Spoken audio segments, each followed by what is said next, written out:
Alright people, this is the beginning of my video series promoting marriage for young people.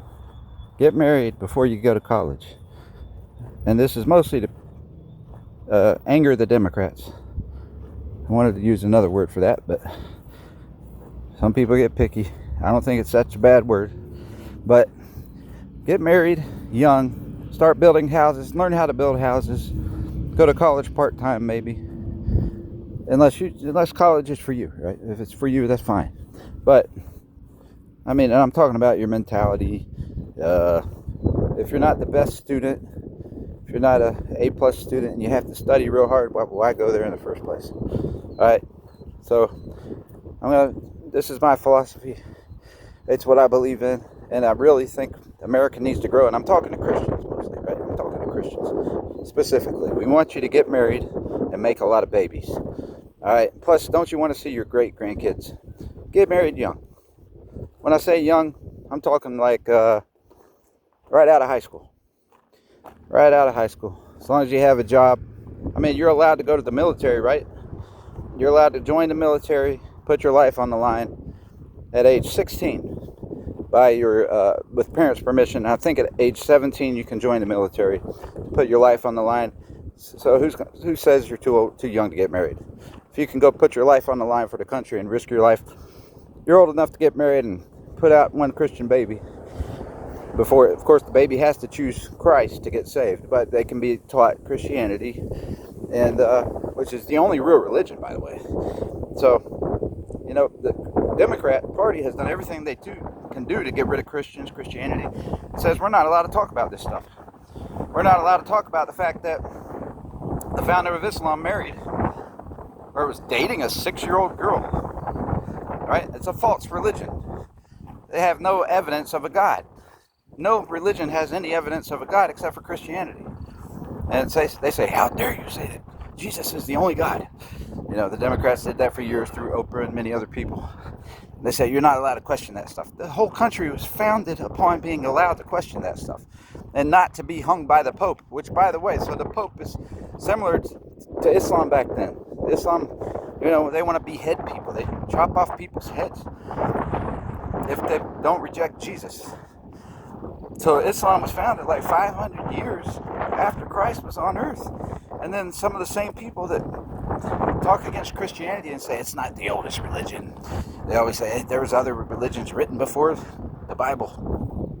Religious writings elsewhere before the Bible. Well, how so? Well, yeah, before the flood. And they were all destroyed in the flood. And those were false religions. But the one that reigned supreme, that stood supreme, that survived the flood was Christianity. And it wasn't called Christianity back then, all right? It was Judaism, all right? So, Mother Nature. When are you old enough to, according to Mother Nature now, have a family? When are you old enough to have a family? After you're able to get pregnant. And women are allowed to they're able, physically speaking, to get pregnant at 14 and 15, right? So they've hit puberty. So what does nature tell us? They used to get married back then. Mary, the mother of Jesus, was pregnant with Jesus at age 14, I believe, which she did not have sex, though. It was a miracle, all right? So I'm not saying to get married at age 14. But what I am saying is we've changed the rules and demonized doing that, and it's not, according to nature, a bad thing, that it is good to be mentally mature. So you're physically mature is the point. People are physically mature for marriage, even at 16. You know, some of these 16-year-olds, Mike Tyson, 16, 17, 18, 19, 20, 20 maybe, I don't know when his best years were fighting. But he's strong. They're strong men at that age, right? You become men, you're almost at your strongest, almost at that age. In some ways, you're stronger than older men. I won't say that. But because an athlete reaches their peak at age 28, physically, all right? Then you can sustain your top level of athletics till you're 35 if you're lucky. And then you don't just go downhill so fast. You just gradually you maintain, you go downhill when you're 80 years old, right? 70 years old, 80 years old, maybe you lose a step. That's my view. All right, so we've made a big deal about this stuff because of population control. They love abortion. The same people that love abortion are the ones that started making our marriage laws and saying and the age for marriage and all this stuff. So, but it is true you want to be mature. It's true that you would like. It's good to marry somebody that has some financial stability and a plan, a stable plan at least, or who's working, willing to work, and all that kind of stuff. But learn how to build a house. Build yourself a house. Build somebody else's house. Sell it. Rent to own. Rent it out to own a small house while you build yourself a bigger house. And so I'm being sarcastic, funny somewhat, because I'm promoting it so we can have more Christians in America. And since the Democrats are cheating and bringing every false religion here just to hate on Christianity. And Christianity is the one that says, love your neighbor. And any other religion that says that is plagiarizing Christianity. All right? Christ rose from the dead. He put the burden of proof on all other guides to prove they have the power to rise from the dead and power of a second life. So whether you think it's a fairy tale or not, which you can't prove it's a fairy tale, there's too much evidence. But whether you think it's a fairy tale or not, it's the only quote religion, supposed religion. And I say supposed because all the other religions are not religions. They're not real religions. They're false religions. They're fraudulent religions, like a fraudulent business, fraudulent advertising. They're a fraudulent advertising of a God. There is no God. If there's no God, there's no religion. It's just some gang group or something to oppose other religion and to get in and silence speech so you can't offend a religion. So to help government, the government's using it. One side of government's using that to silence speech, so you can't question religion, so you can't talk about certain things. And so, but the bottom line is, like evolution, by the way, some people call that a religion, and because it's not real science, so it's a belief. It's like a religion. It's a belief system. It's not. There's no evidence of it. We all die. We don't evolve. We're all born. We didn't evolve. So, anyhow, it's just a thought, really. You have a right to get married. There's no real rule against getting married before you're 18. You know, parents can disagree with this. You know, I don't care what parents think. I'm just giving you advice in case you don't have parents. I'm giving you advice. I'm giving the whole culture a little thinking outside of the box here. We're not talking about bad stuff. We're talking about what's natural. Having the best friend. Tying a knot with the best friend. And having a family. So you're not alone. It's not that like it's easy. It's not that it's that hard either. It's easier than dealing with gang life and trying to survive by breaking laws and everything else. And having to deal with all that. So you're locked in with family. What's so bad about that? For a certain amount of time. You don't have to stay locked in all the time. Your family might be a cool family. Alright? So do it. If you want to do it. I'm not saying just go and do it, really, though. I'm not saying just go and do it. You got to love the one you're with. If you have parents, you need to do it when they say, and you have their permission. It's good to have their permission. And father gives his daughter's hand in marriage. You wait on them. You be patient. The plan to get married, and don't just plan to postpone it till after college. Unless the person you want to marry, their family's into that. The families can have their preference until somebody's decided they're ready to do it, or if they think God wants them to get married because they couldn't wait. It's better to marry than to burn, the Bible says in 1 Corinthians 7. In other words, and it tells people if you're already involved with somebody, if you were not able to abstain, it says to get married. And a lot of preachers will try to misinterpret that, but that's the truth. Like if you're already sexually active with somebody, you should marry them and stay with them, technically. So you can be, because you help each other be pure before God by doing so. So it's not the end of the world, like people say. If you didn't save yourself for marriage. That sounds like a bad message. I'm saying save yourself for marriage. But if you didn't, it's not the end of the world. Right? But get married to the partner you're with. And I'm not saying you have to marry the one that's, if they're trying to kill you and all this, if they got you involved in bad situation with drugs and everything else, and it's dangerous. You know, I'm not getting into that. That's a hard call, right? But not taking it lightly. I'm just saying, 17 to me is old enough to get married. If that person's mature. Now, it has to do with maturity. And I'm saying there are some people that are mature at that age. There are some people that are mature at age 16. I would say I've seen people age 16 and 17 who act more sane than adults, grown adults, more sane than their parents, frankly. And that's probably pretty common a lot of times. So if you're more sane, have a better outlook, a better vision on life, and you have good intentions and everything else, stand up for yourself and argue that you want to get married with your authorities. And I hope they don't shoot me for saying all that. But sometimes they're a bunch of a-holes. All right, adults are worse than young folks. Adults turn meaner than young folks a lot of times. I'm not talking about anybody under 16, really. I know back in the Bible, they married at 14, 15. I would say you need to have more knowledge to be 16, 17 at least. I think you'd have to. Or you need to be able to cope with stuff. Some people say, oh, you're promoting them. Let them have fun and enjoy college and all this kind of stuff. Well, have fun going in debt. What? Not getting their life started? When they could be buying property instead of stressing it and then being a renter the rest of their life, or having to crawl out of debt for years and years. The college system is messed up. If you go to a Christian college, that's better. If you go to a private college or some college that supports good belief system and they're not sitting there trying to teach you communism and anti-Americanism, which most of the colleges are doing now, right? There's a scam going on there. That's a scam. So I say go to a trade school. A lot more people should go to a trade school. And I'm not saying that's for everybody, like I said. But there are a lot of people that should go to a trade school.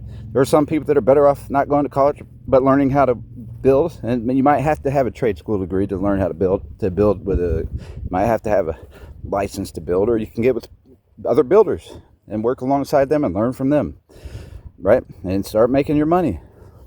Start saving money. So even if you don't get married. So the point is, start preparing to get married. Don't go straight into debt in college. And that's my preference to teach. And I'm not teaching it as a demand. I'm saying for the people who that's in their heart to do that, do so. And so bottom line, in the end, I'm putting that out there. I'm not telling everybody to do it. I'm saying, but it is for some people. Everybody's not built for college. Their minds aren't college minds. Mine's not. I went to college because it was the popular thing to do. I didn't contest it, but I didn't really want to. I thought it was really dumb to go to college. And I thought that I wanted to start building a house. I wanted to see my great-grandkids. I had a vision, but I postponed all that because I went to college and thought I'd go along with it and find some kind of miracle talent in college. Thought that maybe in college I'll learn how to be a great musician or something, but that didn't happen. I did my practice, did all that. Thought it might turn into a great athlete or something and hit it big. Maybe that was my calling, and it wasn't. Now, maybe I made mistakes, or I wasn't the smartest. I could have left off the music and stuck with athletics. I might have had a chance in some sport to make the big money or whatever, and then pursue my idea later of building houses and all this kind of thing. Well, but I would say, I'm not saying I made the wrong move. It wasn't God's will. It didn't turn out to be God's will and all this stuff, because I think I learned a lot about how politics really confuse people today. And I've been able to study that. I've been able to tell people how to build houses. I mean, more than that, but how to style them, how to make strategically help the communities by building a lot of houses. I can tell builders to build here, we need this type of house, or I'm still a type that may get into that even more and question why the quality of houses and stuff, and why we can't build more efficient houses and all those kind of things. And so I'm into the politics of that and considering that, but there's so many other politics. I'm trying to argue for the rights to do all that. But because we are going to college and we don't have the people who are naturally talented for those kind of things, they're being swayed into going to college when their talent was something else. And so it's not wrong to pursue those talents. And it's not wrong to pursue family And even parents are brainwashed into thinking that is wrong. They've fallen for the okie doke, and Christians especially somehow fell for it. Think it's like a sin to get married at age 19. You're full grown at 19. I mean, frankly. You're better off getting married at 19 than going to school and getting into the escort service to pay your way through college. I found out in hindsight, after knowing people I didn't know they were into, people I went to school with, they were in escort service. I didn't know that. To pay for their college. And they could have been married, but marriage was demonized. So, but the escort service is a little worse than getting married, I would say. Wouldn't you? So, that's what happens. I mean, people, if you get married, you save money. People have roommates to help pay the rent, because rent's so high, they like getting roommates. Well, if you're married, that's a roommate. You got two people paying rent instead of one. It's not harder in that sense. If you're getting along, it's not harder. And if you've been taught that to look at it the other way around, somebody's just always gold digging and always wanting to waste money and not thinking about being frugal and being careful about spending money and being patient and following a process, maybe going to church on the weekends instead of the clubs on the weekends, stuff like that, save money. And I'm not saying all clubs are bad, but, you know, figure that out on your own. Everything's not a sin to one. What's a sin to one person is not a sin to another person in some things. Like, I won't say this, but drinking wine is not a sin to some people, and to some people it is. The Bible does not say it's a sin specifically, but it is a sin to abuse it, or to never come off it, and never to think of God. And it's unwise. You're not supposed to trust yourself to do it. You shouldn't be a drunkard. But technically, according to the Bible, it's not a sin. But Paul wanted the higher call. You're not walking in the Spirit when you do it. But if you use it like a medicine, it's not a sin. It's best to abstain from it. It's wisest to abstain from it. But for some people, it's not a sin. If God hasn't convicted them of that, it's not a sin. If He's convicted you and that's a weakness, then it's a sin. So is eating chocolate. So is eating, doing too much coffee. So is doing too much dessert. Those are forms of gluttony. Even wine is a form of gluttony. It can be if you're doing too much. So I say, I'm going to have to go here in a second, but plus it's longer than I thought, a longer video. But yeah, I'm just really trying to promote marriage and children, and to scare the living daylights out of Democrats by promoting, by awakening Christians to this idea. I'm not really being pushy, if it sounded that way at first. I was being a little funny and bold, because that sounds like a terrible thing to say, right? But if you think about it, Mother Nature was created by God. Mother Nature, the physical body, is ready to get married when people are physically able to have children. Right? Doesn't mean you have to have children, but that doesn't mean they're mature. All right? So then there's a debate of maturity, but that debate's not right either. We go off into maturity. You got to be this mature, and you're not mature as me, and you're not as mature as me, and everybody has their preferences, and they have a way of downing somebody else and making them look bad, when really that person's worse than the ones they're judging, right? And in a lot of areas of behavior, and some people's behavior is good in one area and not in another area, and that doesn't mean that nobody's as good in every area. So if you're pretty well balanced, pretty mature, you think it's better for you spiritually, bottom line, if you think it's better for you spiritually, do it. But also have a vision. I do think it's okay to have a vision and want to grow a good society. And if you want to have a good society, Christianity's the best thing for any society when it's genuine. And genuine's only in the heart. I'm always talking about what's real. There's a lot of people that get into Christianity and are not real Christians, but you still challenge the heart and hope somebody's chosen God in their heart over any false gods, and that they genuinely believe and are not self-deceived. And there you have it. That's where we get the freedom of speech, the freedom to study. We got forgiveness through Christianity. We got Islam doesn't believe in forgiveness. We got a real God who died on the cross, a real God who showed His love, showed His power of a second life. You got hope of a second life, and you got the hope of having family and children, and private property rights, That was built on all that because that comes from the Ten Commandments. Thou shalt not steal. Thou shalt not covet thy neighbor's property or thy neighbor's wife. All those kind of things. So it's a pretty good deal. All right, I'm going to go.